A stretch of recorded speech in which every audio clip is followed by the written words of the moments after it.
Thank you very much. Thank you all very, very much. He's the author of 3 back-to-back worldwide bestsellers. He's a passionate teacher. What's your cause? What makes you want to jump out of bed every morning and go in and do it better than you did it the day before? He's funny. I saw the greatest T-shirt I've ever seen in my life. There was a guy with a big belly wearing this T-shirt that said, "Change is great. You go first." He loves leading people and companies to their full economic potential.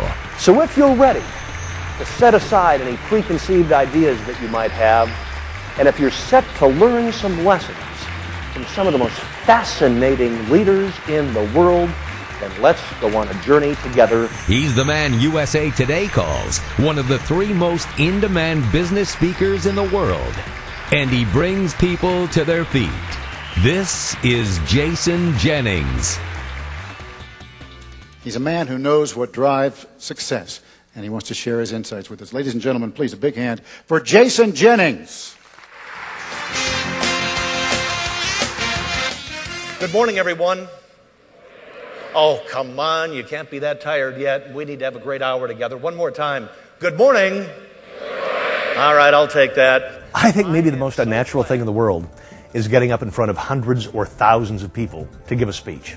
I'm not sure if I could probably do that. So the way I deal with it is, as I'm being introduced, I walk out onto stage, and I imagine that there's a big campfire there. And for the next hour, it's not that I'm giving a speech, it's that I'm telling stories. True story. I'm sitting with Charles Koch, and Charles Koch says, "Have you met $1 billion Brad yet?" And I said, $1 billion Brad? What's a $1 billion Brad? He said, "You haven't met him yet. Come on along. You got to meet $1 billion Brad." So we take the elevator down a couple of floors. We come to a cubicle farm that's got 800 cubicles, the biggest cubicle farm I've ever seen in my life. And we finally come to this cubicle, and Charles goes, "Hey, Brad, $1 billion Brad, you in there?" And this little face pops up from the cubicle. The guy who comes up from the cubicle, I mean, he looks like an angel. He looks like he's never shaved. Little pink cheeks, corn-fed, out there in the Midwest. He looks, stand up. Stand up. He looks just like you without glasses. I mean, he looks just so beautiful and angelic. Like, you know, like the cherub from the Hallmark store. And Charles said, "That's my $1 billion Brad." He said, "Jason, last year when Brad was 25, he made a $4 billion decision and committed our company for $4 billion. And I said, "Charles, why would you let a 25-year-old kid make a $4 billion decision?" He said, "Jason, if the only people in an organization who get to make decisions are the big, old, chubby executives sitting up in their big corner offices, out of touch with the marketplace," he said, "the organization's not going to grow." Here's the magic. He said, "Decisions have to be made by the people with the knowledge." And he said, in this instance, Brad had more knowledge than anybody in the company to make that decision. And I looked at him and I said, "But Charles, $4 billion, what if it had been the wrong decision?"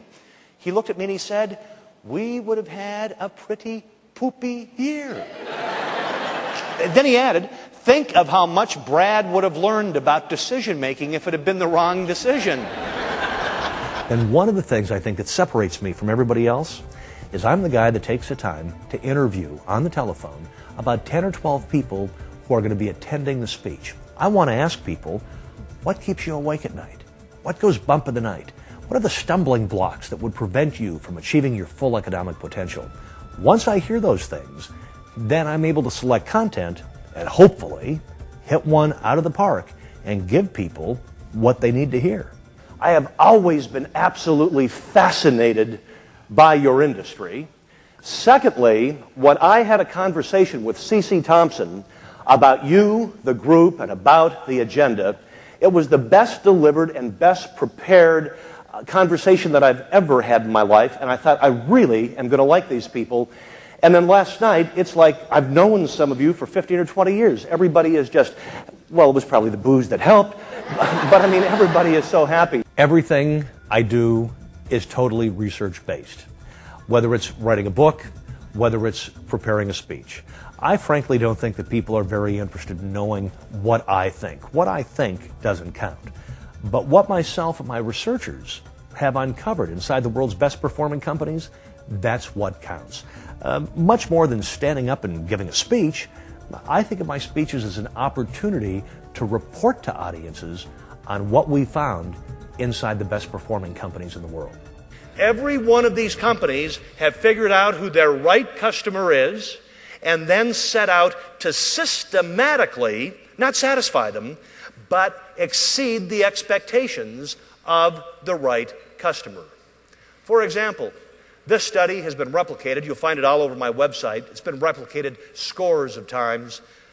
I promise you, 2/3 of all people who stop doing business with you will describe themselves as being satisfied.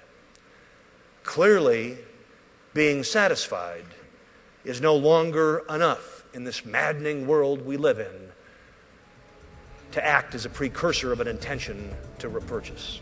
It's one thing to motivate people and rev them up, and that's fine. But I truly want people to leave with some takeaway value, something to use in the job beginning the very next day that they can use to do a better job of achieving their full economic potential. How many of you at some point in your career have been involved in the creation of a mission statement? Would you raise your hands? Now, is that a waste of time or what? Honest to God. A group of the special people are selected. They take a couple of cases of beer and a cheap cardboard box of wine, retire to a lakeside cabin for a weekend to come up with this damn mission statement. And here's the good part. While they're half in the bag, they come up with some good stuff. I think we ought to be doing this. But of course, the booze runs out on Saturday night. Sunday morning, they know they need to nail down this mission statement. So they cobble together something that's politically correct, will not offend anyone, hopefully aspirational. They take it back, run it through the laser printer, hang it on the wall, print it on the business cards. And let me ask you, say it aloud.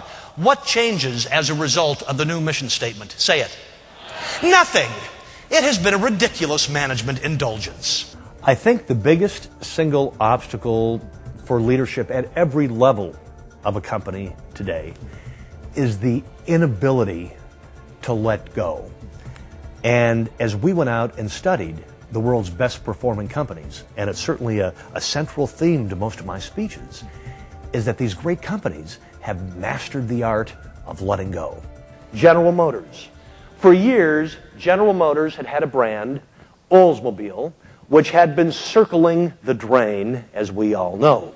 In the average year, General Motors used to spend $100 million a year advertising Oldsmobile.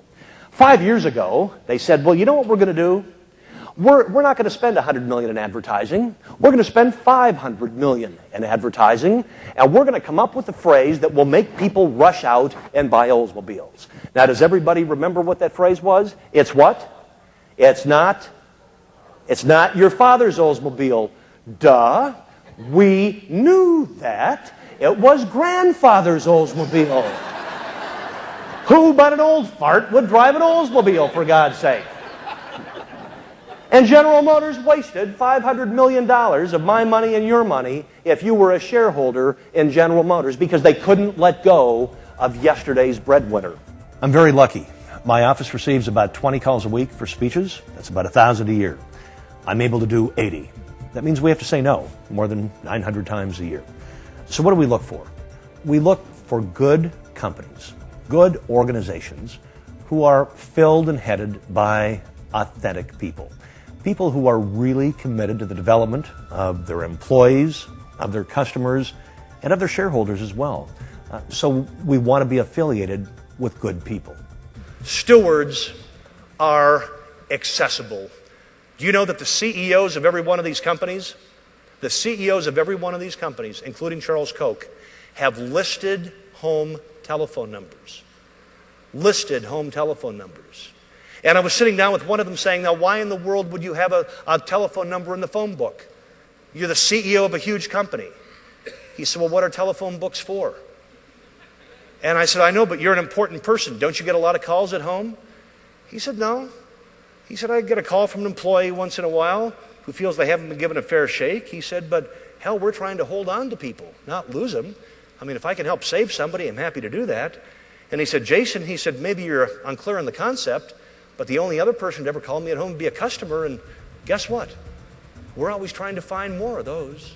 I'd say that companies who are committed to growth, companies who are committed to the development of people, and companies who get it and understand that business is truly about exceeding the expectations of their customers, those are the companies who will benefit most from the lessons of the fastest, most productive, and best performing companies on the planet.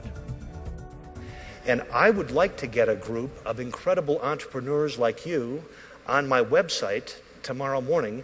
And for any of you who have any degree of vanity, like I do, I just want to point out, these pictures are going to be plastered around the world, and people do look 20 pounds heavier sitting down than they do standing up. Randy, you can lead it. God bless you! Today, they are the largest catalog merchant in the world. They will mail about 165 million catalogs this year. What a wonderful bunch of people! They are the only company in the world who have grown their earnings per share 20% annually for 42 years without missing a beat. During the past 11 years, they've taken the time it takes to make a ton of steel from 11 hours to 30 minutes. You said you want to be better leaders. You said you wanted to be better managers. You said you wanted to grow your business. Let me ask you a question. Do you think there might be something to learn from Jim and Dick Cabela? Yes or no? Do you think there might be something to learn from Mary and Sandler at World Savings? Yes or no? And do you think there might be something to learn from Dan D'Amico at Nucor Steel? Yes or no? All right.